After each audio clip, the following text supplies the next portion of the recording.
Бүгүнкү тандоо, эртеңки жашоо. Номер 13.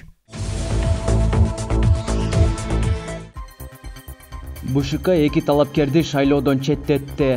Борбордук шайлоо комиссиясы Аравандагы эки партиянын мушташынан улам эки талапкерди шайлоодон четтетти.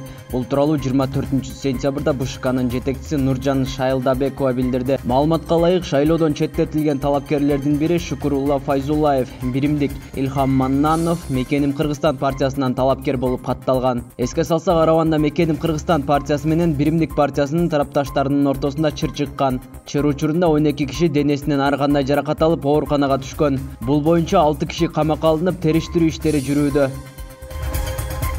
Украинада аскер учагы кулап 23 адам каза болду. Украинанын Харьков областында Ан-26 деп аталган аскер учагы кулады. Анда каза болгондор жана жабыркагандар бар. Бул тууралуу РИА Новости Украинанын аскер аба күчтөрүнүн маалыматына таянып кабарлады. 25-сентябрь күнү кечинде Харьков областында Украинанын аскер аба күчтөрүнө тиешелүү болгон Ан-26 учагы кырсыктады. Учак жерге коноюн деп жатканда кулаган. Бортто экипаж мүчөлөрүнөн сырткары аскер аба күчтөрүнүн Харьков университетинде билим алган курсанттары бар болчу. Арасында каза болгондор жана жабыркагандар бар. Маалымат такталып жатат, деп айтылат билдирмеде. Ички иштер министрлиги билдиргенде, учак кырсыгынан 23 адам каза болуп, 2 адам оор абалда ооруканага жеткирилген.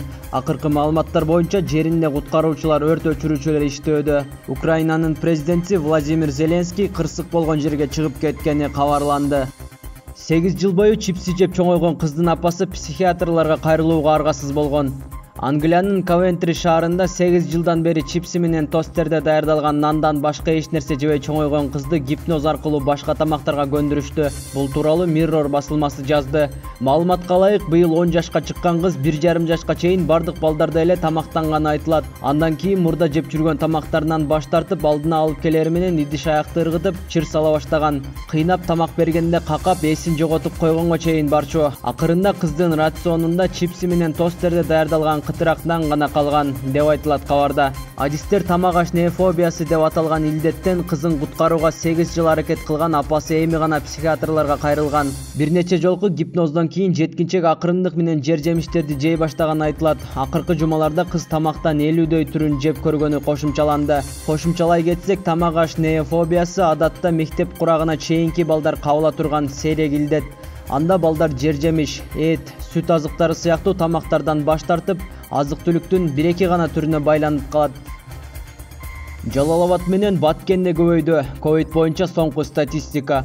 46 000 кишинин дээрлик жарымынан көбү айыгып чыккан. Тилекке каршы 1000ден ашуун киши өмүрү менен кош айтышты. Кыргызстанда бир сутка ичинде 155 киши коронавирустан айыкса, кайра 158-и жуктуруп алды. Бул тууралуу республикалык штаб кабарлады. Жалпысынан Кыргызстанда коронавирус жуктургандардын саны 46 090го жетти. Анын ичинен 42 302си айыгып, тилекке каршы 1063-ү бул дүйнө менен кош айтышты. Учурда стационарда 558 бейтап амбулатордук дарыланууда.